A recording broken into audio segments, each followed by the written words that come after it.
Without further ado, let's stand and welcome Dimitri. Oh, there we go. Hello, guys. How are you? Please, you guys don't have to stand through my whole message. If you want to, by all means, you can stand. Sure, guys, it's so cool to be here. I feel so privileged. It's so really amazing just to see how cool your youth is, how your church is amazing.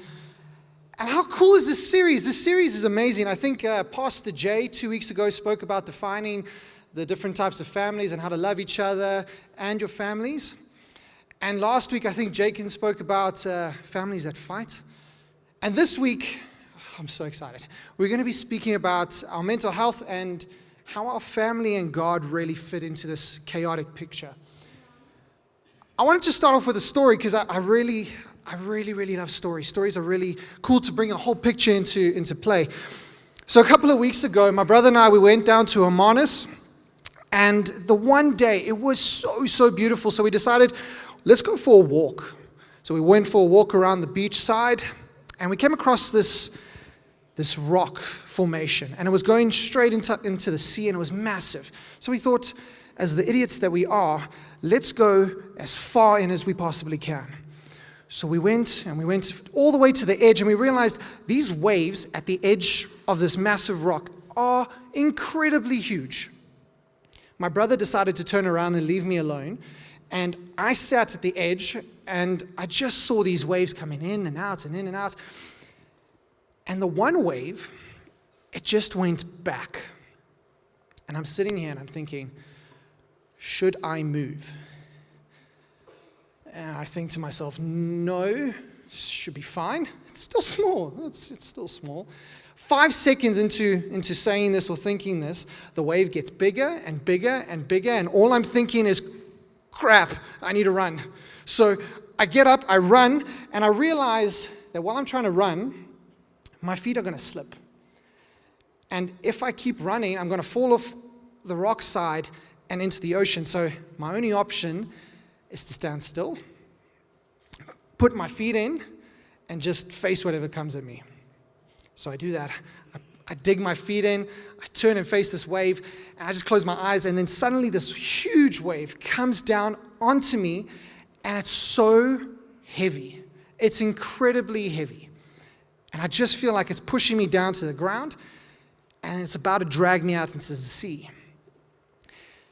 I think, I can't tell you how long I was underneath this wave for, but it was massive, and I felt like I didn't know whether to cry, whether to scream, whether to laugh. But after it was done, I just quickly walked off those rocks and just never looked back again. And I think what's important is while we're going into this message, I really want us to have this image, because I'm going to be referring to this a bit later, is this image of this huge wave coming over us. And I want to talk about mental health quickly, because, you know, how many of you are on TikTok? How many of you are on Instagram? How many of you are on Facebook? I'm seeing some hands there that aren't up. That's very weird for youth not to be on social media. What are you on? What Twitter? Nothing. WhatsApp? Okay. It's different. Okay, Pinterest. I'm hearing Pinterest here. Okay. He's also Pinterest. Okay. So whatever channel you're on, I like to think I'm young, but my girlfriend reminds me of how very old I am constantly. And I realized I have no idea what's happening on social media, but I realized there was a trend talking about this big fad, this big trend all around mental health. And it's just a word that goes by, and it's just a sentence that people talk about. And I wanted to explain what mental health is, just so that we can get a broader picture, because I think we're going to go quite deep this evening, if you don't mind. It's going to be quite a fun evening. So mental health, it's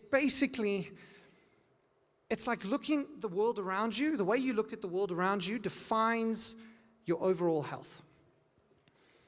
It's referring to the way we think, the way we act, the way we feel, and the way we interact with others. So, for example, depression is a mood disorder that causes constant feelings of sadness, feelings of of pain, these feelings of lack of interest. It affects the way we think, it affects the way we act, and it affects the way we feel and interact with others.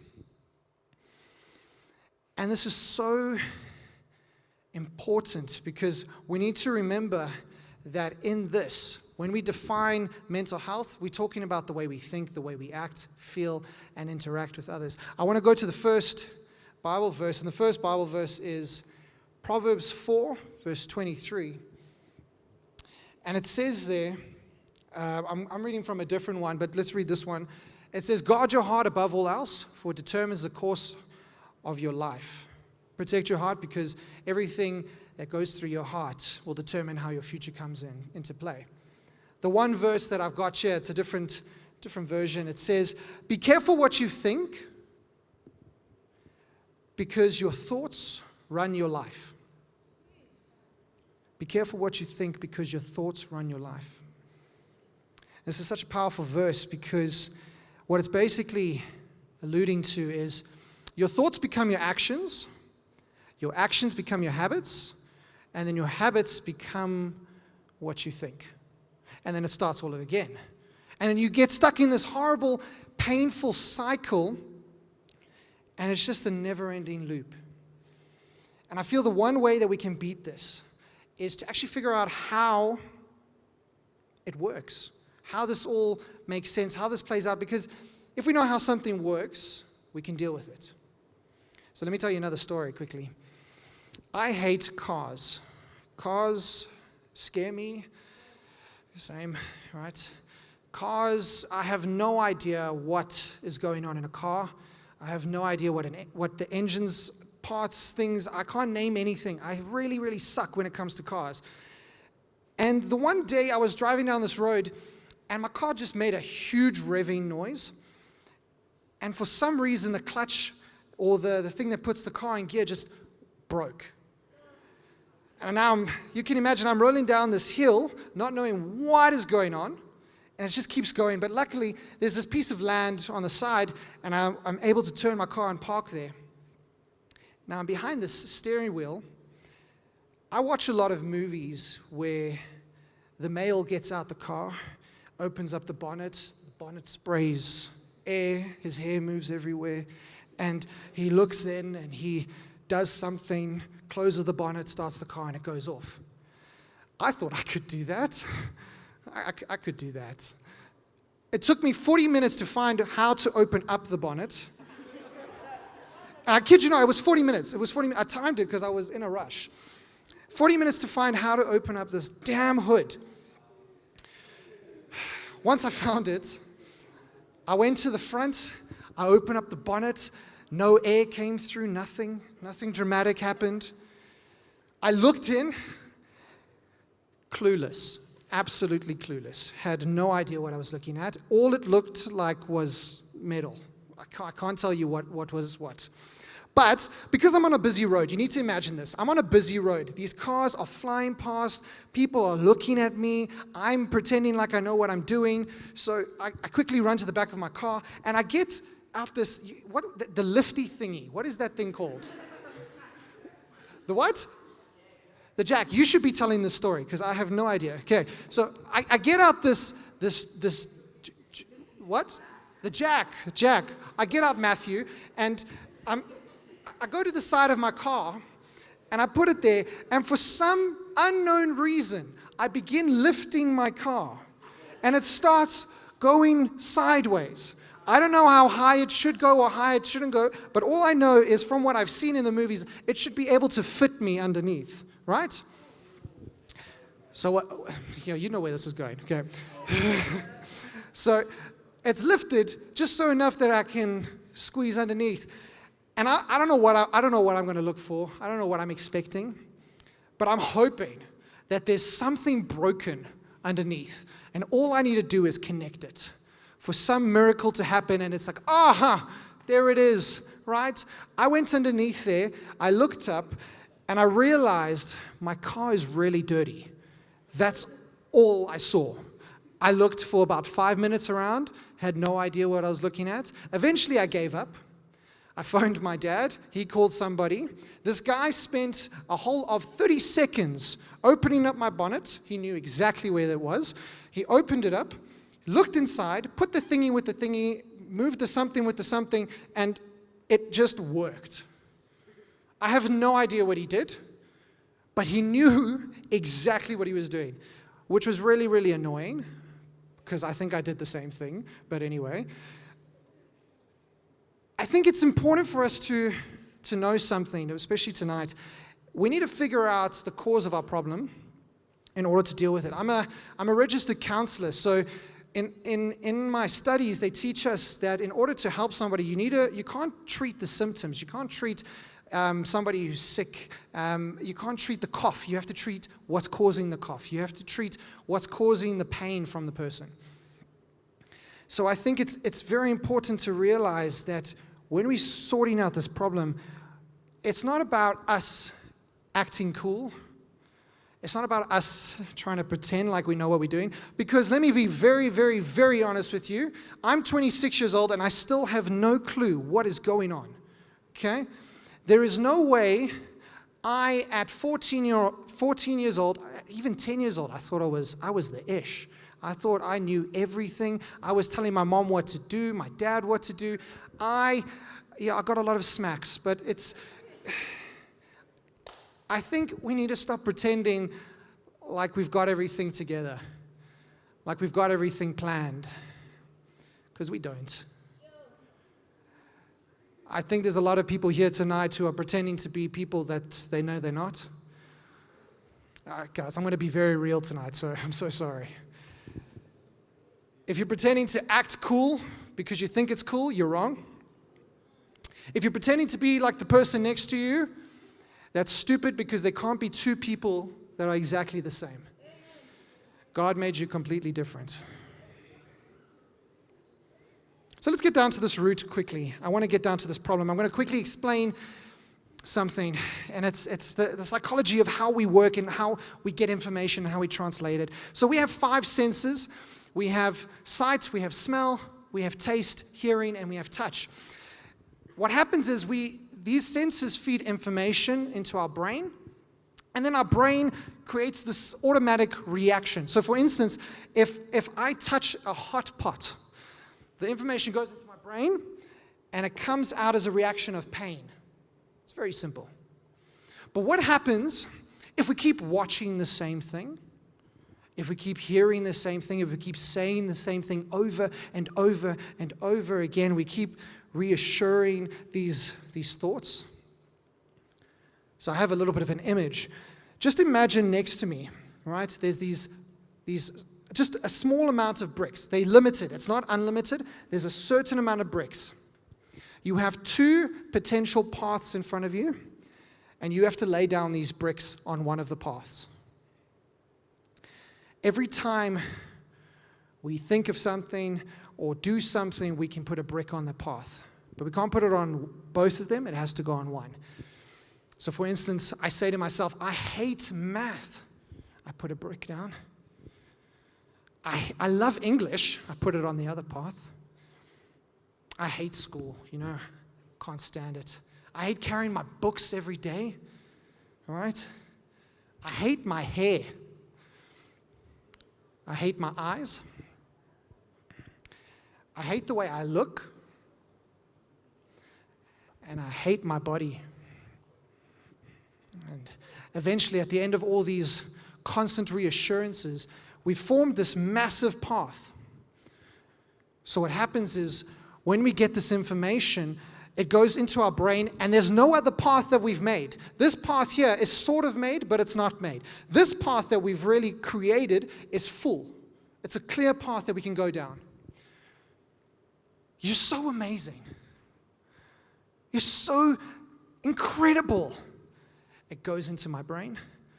It looks for a path. That path's not ready. Let me go this path. It comes out as a reaction of, no, that's not true. He's lying.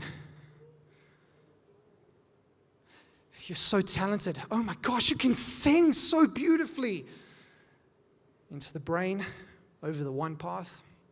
Comes out as, Thank you, but no, you're wrong. I wish I could just sing like her or sing like him. You're so stupid. Into the brain, over the path, comes out as, yep, they're so right. That makes complete and utter sense. Now there's this other side. We keep trying to build this side. We keep getting told to build this side. We keep hearing how this side is supposed to be. You're loved. God loves you. You're chosen by God. But this path's already established. I'm good enough. I'm worthy. I'm trying to put these bricks, but taking this brick and putting it on this path is painful. It hurts. It makes no sense. Why would I physically put myself in pain just to make this path? Because this path's already made. I'm comfortable. I'm safe. We get in this information, and then it just doesn't work out. Then we say things like, I'm trying. I'm really, really, really trying, but nothing's working. Oh, I've tried to stop. It just doesn't work. I can't do this. It's not, every time I try it, I fail.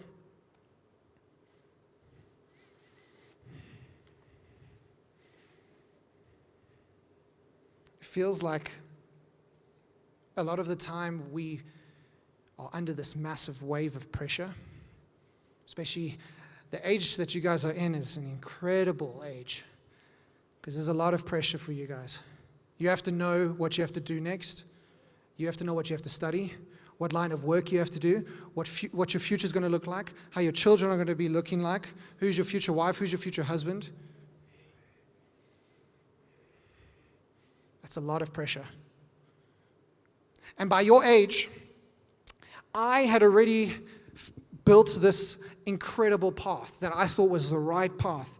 My friends fed the right path into my life, and my family didn't matter at that moment. There's a lot going wrong in our lives. I know that. But I want to share something with you guys. There's a couple of people in the Bible that struggled with mental health, that struggled with all the stuff that you're going through. The stuff that you're going through now, let me be honest with you, you're not alone. And it's not the first time somebody's gone through what you're going through. So the first person is David in Psalm 38, verse 4. He says, "My guilt overwhelms me. It is a burden too heavy to bear." At one point, David lost his son. He felt alone. He felt guilt. He felt regret for all the mistakes that he made. And in Elijah, in 1 Kings 19, verse 4, it says, "Then he went on alone into the wilderness, traveling all day. He sat down under a solitary broom tree and prayed that he might die. 'I've had enough, Lord,' he said. 'Take my life, for I am no better than my ancestors who have already died.'" He wanted to die because his life was miserable. He felt discouraged, afraid. He was tired. Can we go to Jonah chapter 4, verse 9? Then God said to Jonah, "Is it right for you to be angry because the plant died?" "Yes," Jonah retorted, "even angry enough to die." This man was angry. Jonah was scared. He was afraid. He just wanted it all to be over. Can we go to Job? Job 3, verse 11 and 26. It says, "Why wasn't I born dead? Why didn't I die as I came from the womb? I have no peace, no quietness. I have no rest. Only trouble comes." He felt like he was constantly being beaten down, like he can't catch a break. He suffered. He lost everything. He hated his life, and he just wanted it to die. He wished that he was never born. In Jeremiah 20, verse 14 to 18, it's a little bit of a longer one. "Yet I cursed the day I was born. May no one celebrate the day of my birth. I curse the messenger who told my father good news. You have a son. Let him be destroyed like the cities of old that the Lord overthrew without mercy. Terrify him all day long with battle shouts, because he did not kill me at birth. Oh, that I had died in my mother's womb, that her body had been my grave. Why was I ever born? My entire life has been filled with nothing but trouble, sorrow, and shame. Constantly rejected. Constantly felt lonely and afraid.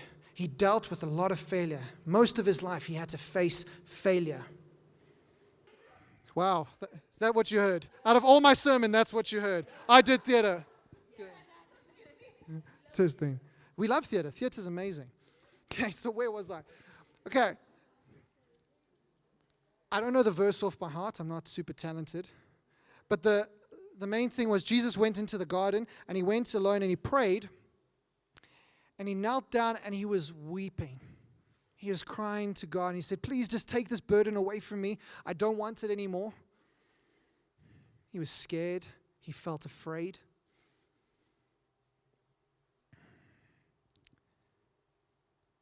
You know, I'm going to be a bit open if you don't mind. I've been there where the suicidal thoughts come. When in my past I've thought about how to end it. I've been depressed, lost, alone. I've lost a lot of friends just because of the mistakes I've made. And guys, let me tell you, I've made so many mistakes. I shouldn't be up here, but by some gift, I'm able just to talk to you tonight.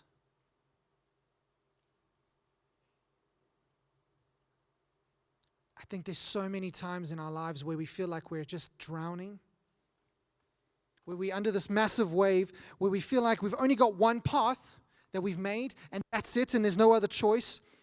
And I can't breathe under this pressure. I can't keep going under these moments.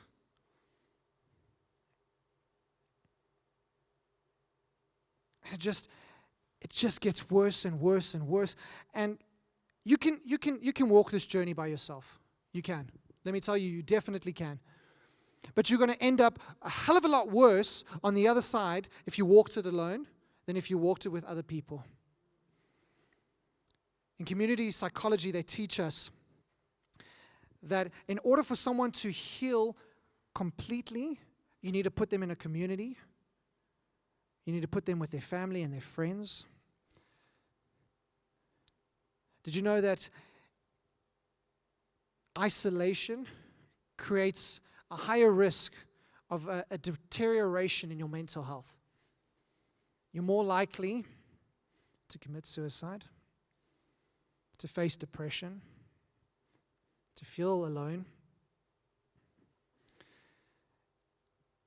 And I can guarantee you, in our textbooks and in our studies that we've had to do, you have a higher percentage of healing. You have 80%, actually, let me read it. You have 80% higher chance of healing if you were with people, community, and family. And I know it's hard. Tonight is not going to be an easy night for us. For those of you who are pretending, I'm going to encourage you not to pretend anymore. It doesn't lead down the right way. For those of you who are struggling, who feel alone, who are confused, who are lost, who feel like they're depressed, constantly sad, like there's no way out, I'm going to challenge you now. You need to speak. You need to talk to somebody. And let me tell you, where you are now, this is the best place you can be. You need to be open and honest. And I know it's hard. I'm not trying to downplay anything. I'm not trying to say it's easy. Oh, let me just be vulnerable. It's crap. It's horrible. It's hard. It sucks. Because you're afraid that someone is going to judge you. That someone's not going to understand. But I promise you, there are people here that want to hear you, that want to let you know that you're not alone, that you mean something, that you are important.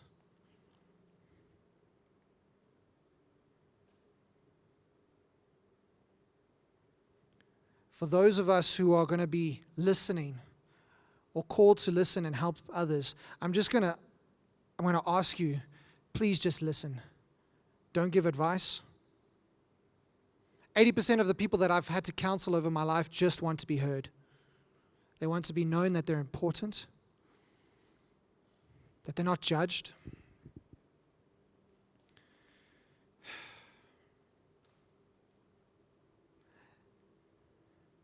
And tonight, guys, whew,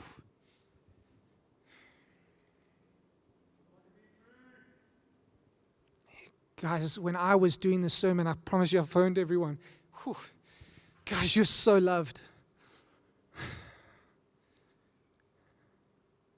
You have so much purpose. You don't have to pretend to be somebody else.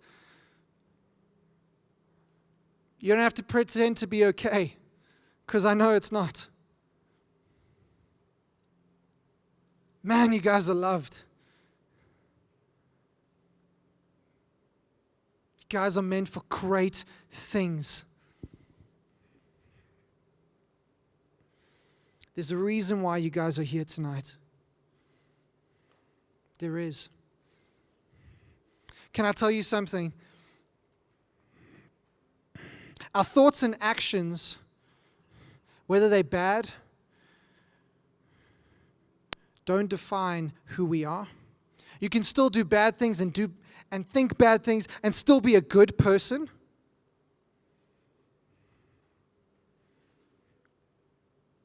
Your thoughts and actions don't define who you are. God does. It's people that define us by our actions. But it's God who defines us by our hearts. And my gosh, are your hearts amazing. I know if you don't feel like it, it doesn't matter. They are.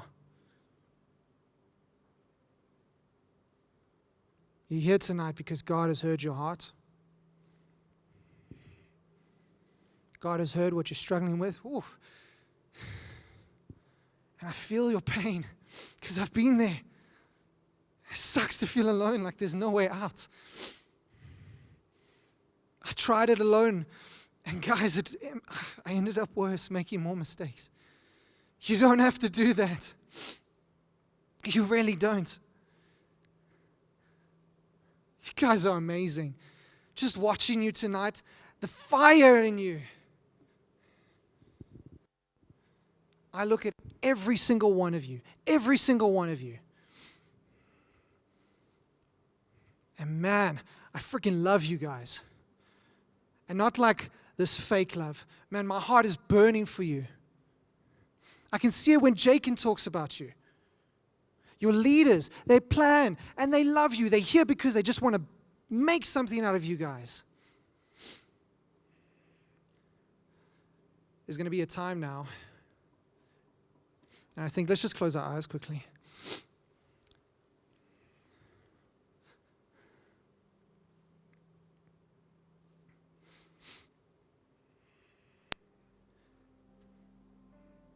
Whatever you're going through, I know sometimes it feels like you can't see the end.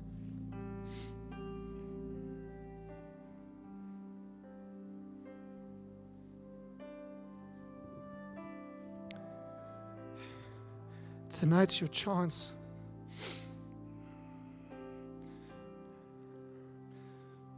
To tell God you want to do something different. You want to go on a different side. You want to create a new path.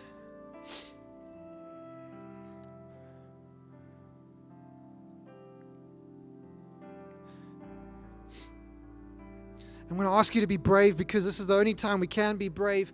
This is the only time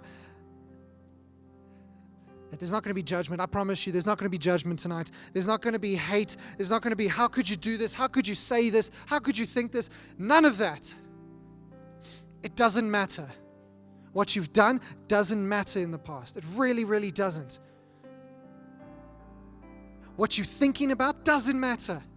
Where you're going doesn't matter. What happens is so important, is what happens now. You get to choose now.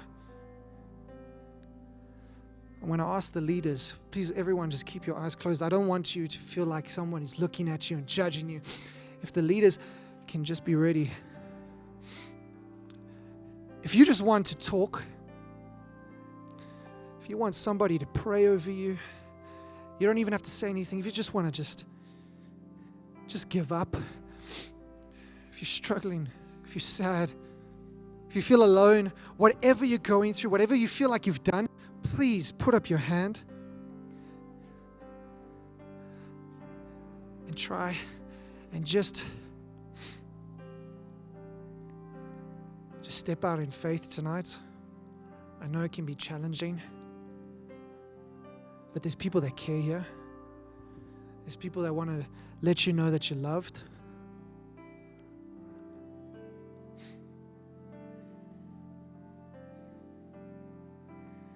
Every single one of you here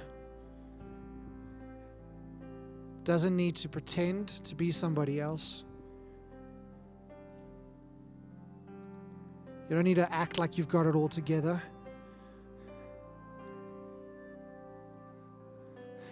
If you don't feel like you need prayer tonight,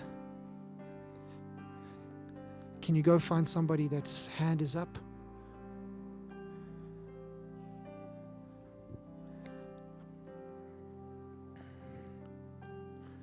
I really want to stay in this moment because this is such a powerful moment.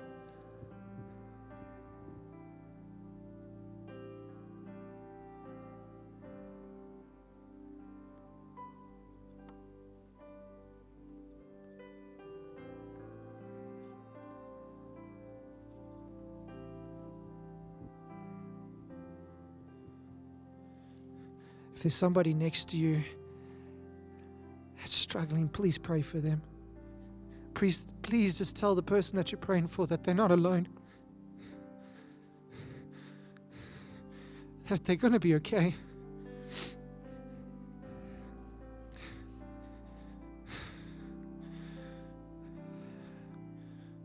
That you're loved.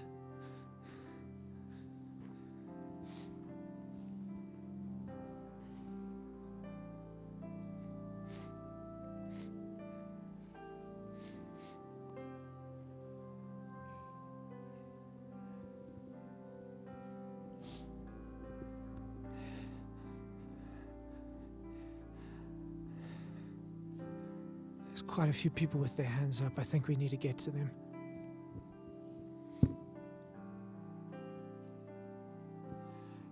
Please keep your hand up if you're struggling. You're not alone. You're okay. Can we turn down the lights just a little, please? Thank you.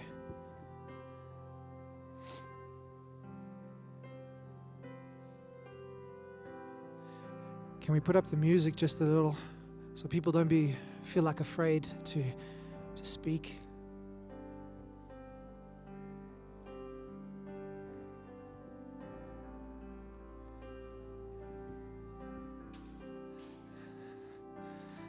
God is really moving here.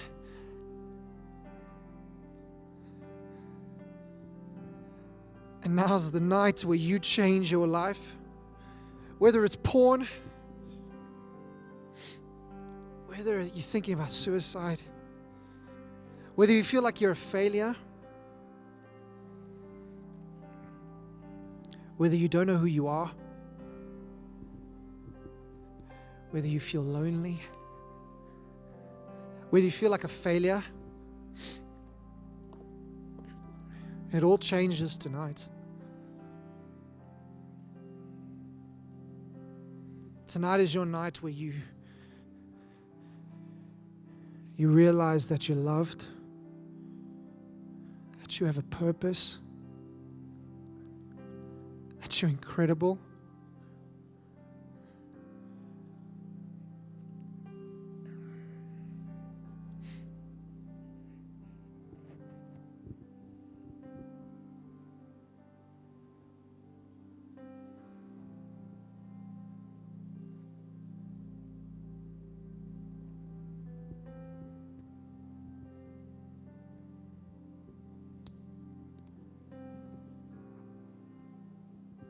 If you still want prayer, please put up your hand. Don't be afraid.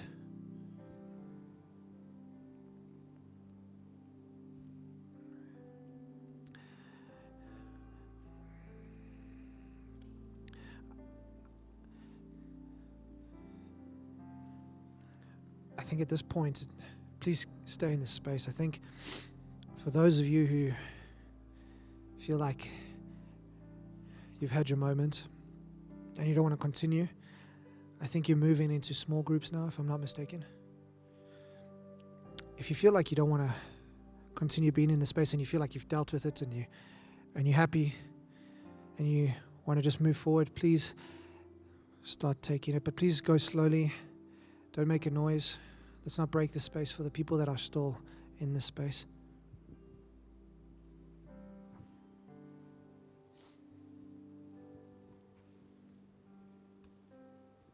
For those of you who want to stay, please stay.